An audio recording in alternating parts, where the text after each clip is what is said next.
We got married when we were 25. Now we're both 38. We met in college, got married soon after, and everything seemed perfect. We both graduated, landed good jobs, and started building our life together. Money was never an issue. We both earned well. My wife worked at her father's small business, and I was employed at a large corporation. A few years into our marriage, my boss suddenly left the company, and someone needed to take over his role. I was the only one who truly knew how the department functioned, so I was promoted. Huge raise, bonuses, benefits, the full package. By the age of 28, I was earning 3 times more than my wife. That same year, our first daughter was born. 2 years later, our second. Because she worked for her dad, my wife had a more flexible schedule. But about 5 years ago, my father-in-law passed away unexpectedly. That left my wife and mother-in-law with a tough choice: either sell the business or run it themselves. My mother-in-law had no idea how to handle a business, so my wife took the reins. To her credit, she handled it like a pro, just like her father. Her income shot up. It even surpassed mine. And I was proud of her. Going from an employee to a full-blown business owner is no small feat. But our daughters began to suffer because neither of us was home enough. We had a serious talk, and my wife said, "Your company will be fine without you. Mine might collapse." I agreed. I quit my job and became a stay-at-home dad. I did it all: raised the girls, cooked, cleaned, fixed things, ran errands, made sure the home ran smoothly. I greeted her every evening with warmth and care. Everything was going fine until about a year ago. She used to be grateful. She used to say I was her rock. But then she changed. She became bitter, snappy, started saying things like, "Do you even do anything around here? Maybe it's time you got a real job." But I was working. I gave up a promising career to raise our daughters, to make sure our home and her life were cared for. Also, and this matters, my wife had always been very sexual, but suddenly that side of her disappeared. She stopped initiating intimacy, and when I tried, she'd turn me down with, "I'm just not in the mood." I thought it was stress, pandemic, work, life. I kept trying to make her happy. Nothing worked.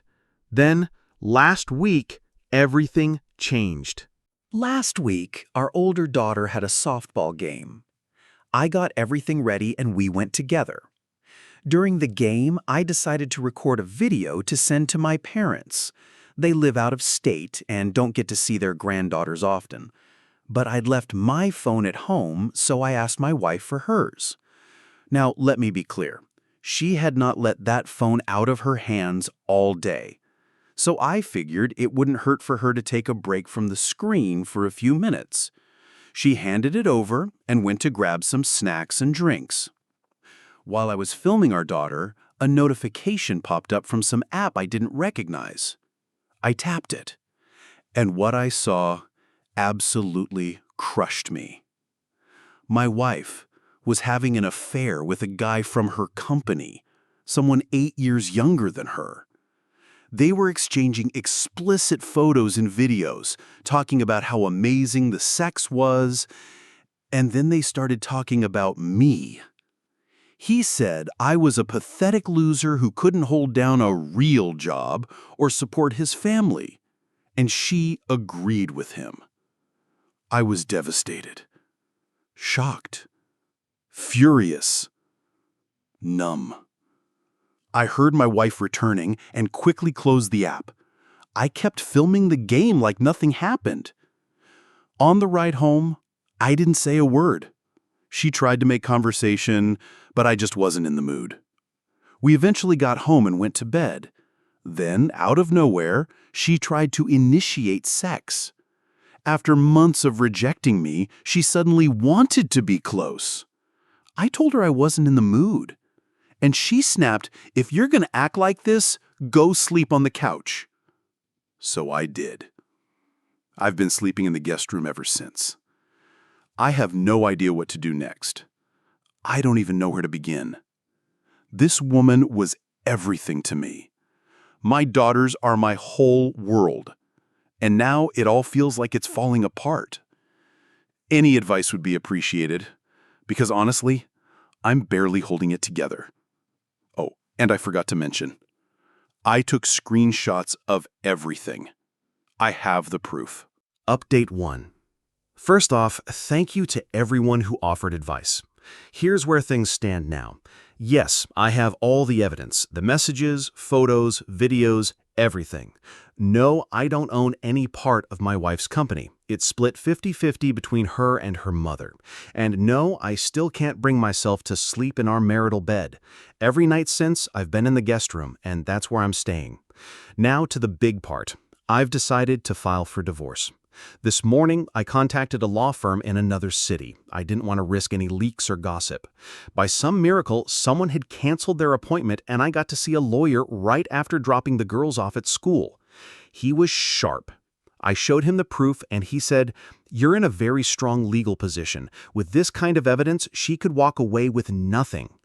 He explained that since I left my job to raise our children while she was out working and cheating, and even prioritized her lover over her family, the court would very likely side with me. He said I could ask for child support, alimony, and that the house would likely stay with me, with her required to pay for it as long as our daughters are living there. He also mentioned I could request additional financial compensation due to my current status as unemployable since I've been out of the workforce. That money could go toward retraining or further education. Some of you suggested it, and the lawyer agreed. I shouldn't look for a job until the divorce is finalized. He explained, if you start working now, your financial needs will seem lower, and you might lose out on a big portion of support. He also asked, do you want full custody? I said I didn't mind if my wife saw the girls on weekends or occasionally, but the primary custody should be mine. He told me, since she brought her lover into your shared home, you can ask for whatever you want. Legally, that's considered putting the children at risk. So yes, I'm going for full custody with limited, supervised visits. I'll also be requesting that no men be allowed near my daughters while they're in her care. If I find out someone's around them, she'll be facing serious consequences. My lawyer stressed this part. He said, stay calm, do not confront her, don't blow up, don't tip your hand until she's officially served with eviction papers from the house, which should happen next week. He warned me, I get that you're angry, but keep your mouth shut. Once the papers are filed and she's out, you can say whatever you want, but not until then. He gave me very clear instructions. Act normal, no yelling, no arguments, no sex. Sleep separately. I asked why. He just said, trust me, follow my lead. So I went home. I made dinner, and I'm pretending like everything is fine, for now. Next week, she'll be served. In the meantime, I'm staying calm. My lawyer also advised me to get tested for STDs and to do a paternity test on both of my daughters. When I asked why, he said, because affairs like this are rarely the first time. That hit me hard. Really hard. Update 2. I'm feeling overwhelmed. It's been rough. First, I discussed my posts with my lawyer. He told me I can keep sharing updates as long as I'm brief and don't reveal any identifying details. So this will be short. Let's start with the tests. I got tested for STDs and did a paternity test for both of my daughters. The good news, I'm completely clean. No infections, no diseases. I'm healthy. And now, the part I know a lot of people were wondering about, the DNA test. Would I still consider myself their father regardless of the result? Absolutely, no question. But I'm relieved to say I am their biological father. I never thought I'd be in a situation where I'd even have to test that, but here we are. Now, about my soon-to-be ex-wife. After she moved out of the house, the court granted me temporary full custody. It might become permanent. We'll see. Details are still being worked out, but the bottom line is she no longer lives with us. My lawyer handled everything to make sure my daughters stayed with me and that the eviction was legally solid. It wasn't pretty. I'll share those details another time, but she got served at work, and from what I heard, it wasn't pleasant. My daughters know something is going on. My older one understands we're getting divorced. One of her friends went through the same thing. She saw how it affected her friend and now begs me not to go through with it. She cries and pleads for me to bring mommy back. I've decided to get them into therapy with a child psychologist to help them process what's happening. The younger one just misses her mom. She says she wants her to come home. It breaks my heart. It makes me feel like the worst father in the world. Sometimes I wonder if I should have just tolerated the cheating for the sake of the girls, kept the family intact.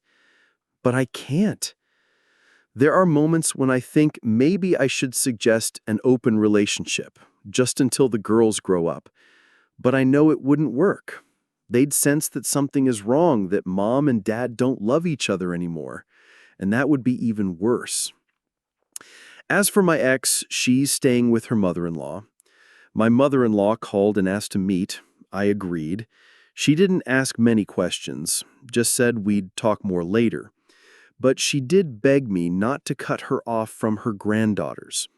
I told her, "You're a wonderful, loving grandmother. As long as you can keep the issues between me and your daughter separate from your relationship with the girls, I have no problem with you being in their lives." She thanked me. And that's where things stand for now. My ex-wife keeps calling and texting, trying to talk, but per my lawyer's instructions, all communication goes through a monitored channel and only about the kids. So for now, that's it. I'll post more updates when I can. And when all this is finally over, I'll make one big post with everything I couldn't share before. Update 3. I spent Thanksgiving with my soon-to-be ex-wife and my mother-in-law. I only did it for the sake of my daughters. My lawyer made sure it was all strictly about the kids, no talk of getting back together. A few days before the holiday, I met with my mother-in-law to discuss how we were going to handle things moving forward, for the girls' sake. During that talk, she told me something I'd never heard before about my ex. Back in high school, my wife had a boyfriend who cheated on her. I didn't even know she had someone serious before me. According to her mom, that guy came from a rough background, the kind of person you're better off staying away from. One day, my wife caught him cheating, literally saw him with another girl, and it devastated her. Her mom was horrified. In college, my wife dated a few people, but her mom always knew they wouldn't last. But when she met me, her mom said she felt like finally she had found a proper son-in-law. She apologized deeply for her daughter's actions and promised she wouldn't interfere or make the divorce process any harder. A few days before Thanksgiving, my mother-in-law invited me and the girls over for dinner. I immediately asked, "Is she going to be there?" She said, "Yes."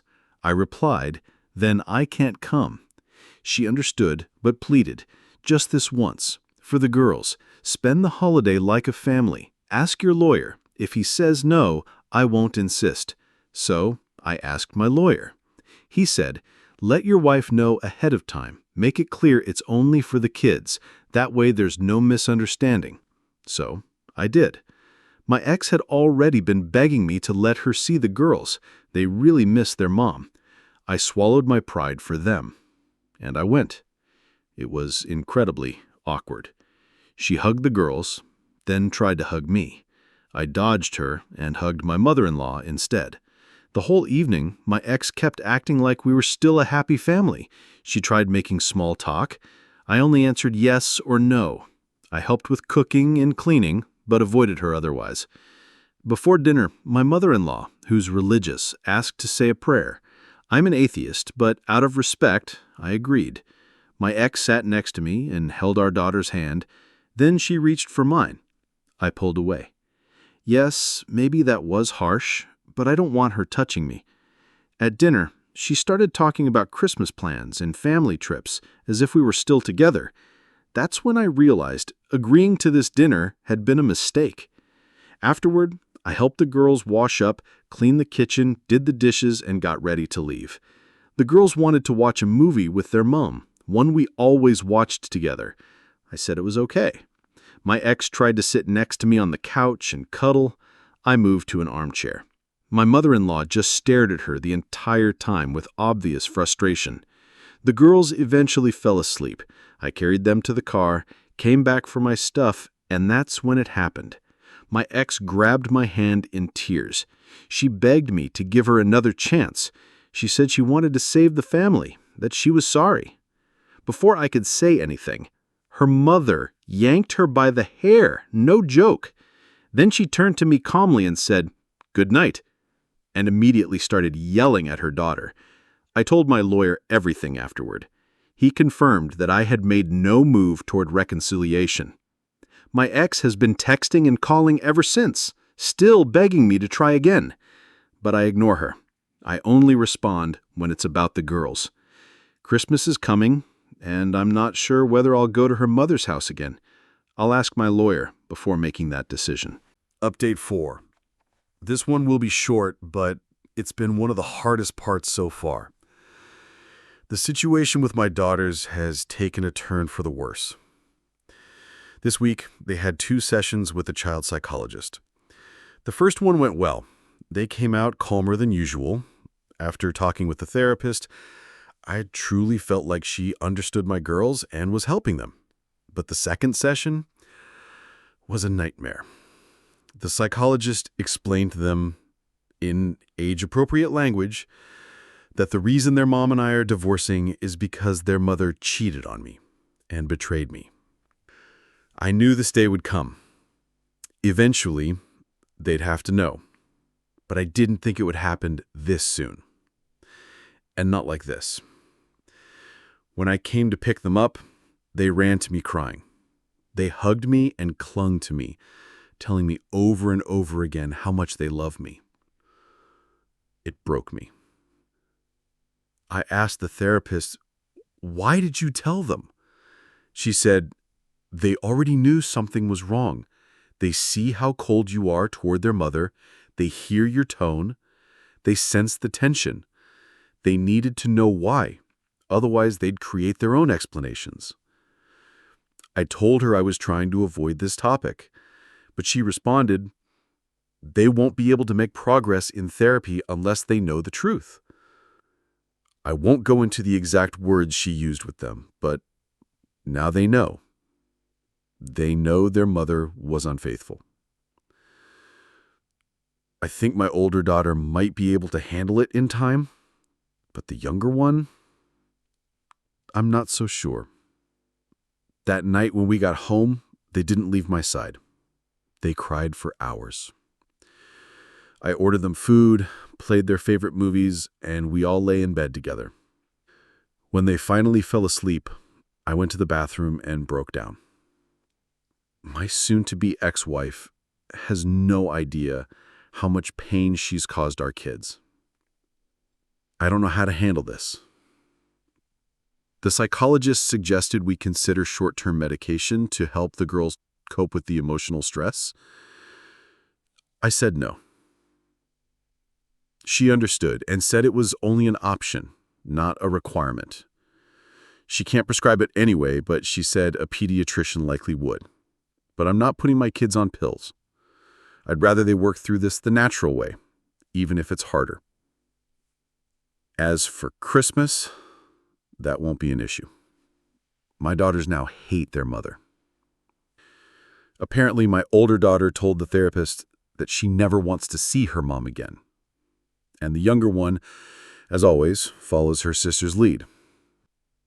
But I think she means it too. I was in shock.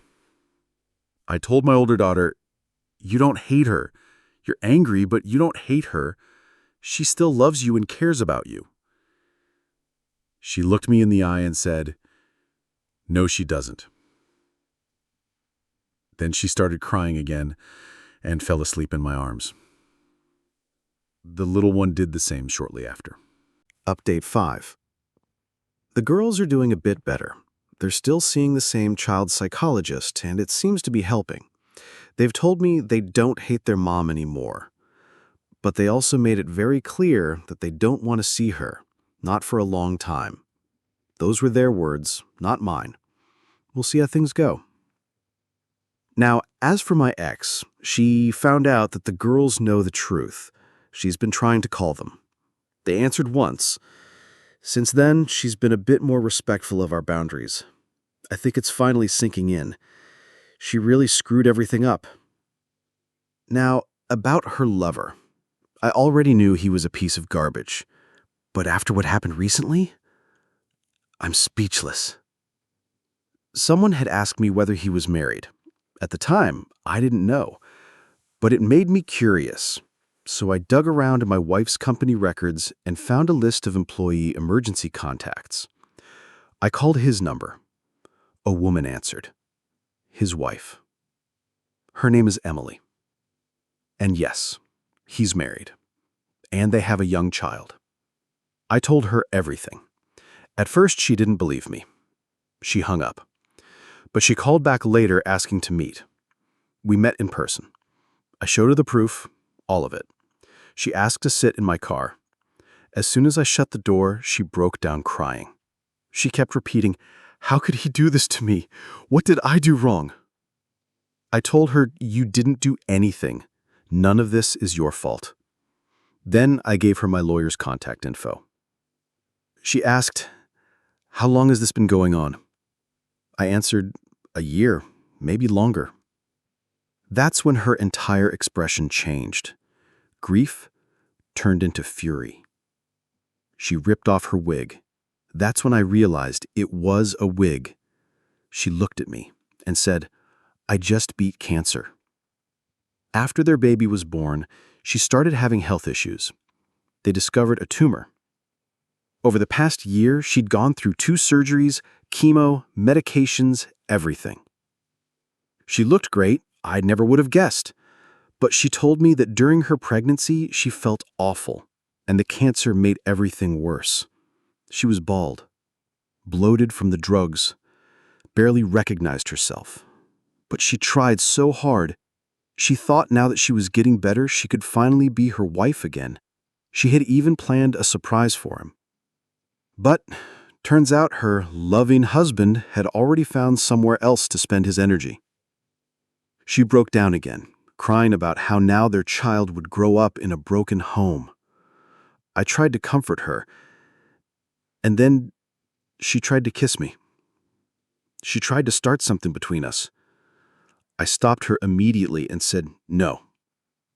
You're not in the right state of mind. This isn't right." She thanked me for being honest, asked me to send her all the proof, and then she went home. Since then, we've texted a few times. We're both in the same boat, I guess, so we're staying in touch. And yes, thank you to the person who told me to check if he was married. I wouldn't have found any of this out without that tip. Update 6. A lot of you asked if I spent Christmas with Emily. Yes, I did. And honestly, it was wonderful. The whole day felt perfect. The night before, I laid out the girls' presents from Santa. This was probably the last year my older daughter would still believe, so I wanted to make it special. I set everything up while they were sleeping. They woke up about 15 minutes later, screaming with excitement. "Santa came! He was here!" I dragged myself out of bed, followed them into the living room, and watched them tear through their gifts. They were thrilled. Afterward, I put on a movie. One of the girls curled up next to me and fell asleep instantly. I slipped away, brewed some coffee, and started breakfast. The younger one woke up next, said she was hungry, so I gave her a little apron and we made breakfast together. Then the older one got up and joined us. We all ate together. The rest of the day, they played with their new toys, and seeing them smile made me genuinely happy. That evening, I was supposed to drop them off with their mom. I've become a bit more lenient lately, not in terms of boundaries, but emotionally. Still, they were reluctant. They didn't want to go. They said they didn't want to be there. I reminded them, "Your mom loves you." The therapist had told me, for the girls' emotional development, I need to encourage their relationship with their mom. She also warned me, if I don't, my wife could use it against me in court. She had also spoken to my wife and told her point blank, "You betrayed your husband. It's obvious he's the primary caregiver now. You'll have to work hard to rebuild their trust." I also told the girls, "Don't punish your grandma for what your mom did. Go for her." They agreed. When we arrived, I called their grandma. She came out and took their things. The girls stayed the night. She asked if it was okay. I checked with my lawyer. He said one night was fine as long as it didn't become a habit. I also told the girls, "If you want to come home, just call me. I'll come get you." As I was leaving, my ex came outside. I'm not sure what her mother had said to her, but the look on her face said she hadn't expected it. She looked lost. Tears in her eyes. She waved. I just drove away. At home, I had left a Christmas dinner warming in the oven for Emily. She arrived later, without her child. I asked, "Where's the baby?" She replied, "With my in-laws. They wanted to spend Christmas with him. His dad, too. Basically, it's the same setup I have now, just through my lawyer." I nodded. Emily looked stunning. We ate dinner together and talked about life, the past, everything. We got to know each other better. After dinner, we moved to the couch, kept talking, and I poured some wine. I don't drink much, but on Christmas I make an exception. She asked, "Can I have a little?" I said, "Are you sure you can?" She replied, "Yes." We drank. The conversation shifted from our pasts to our hobbies and eventually to our present struggles. We both cried a little, then laughed, then talked more. Eventually, after 2 bottles, which is very unlike me, we started talking about intimacy. Preferences, desires, boundaries. Turned out we were very similar in that area. Emily said, "Your wife messed up." I answered, "So does your husband." Last time when she tried to make a move on me, I didn't respond. Not because I didn't want to, but because I knew she was too vulnerable. This time, I told her, "You can take off the wig if you want. You're beautiful without it. You look amazing with short hair." She took it off, cried, and thanked me. We kept talking, then we started watching a movie, sitting side by side. Now, important detail.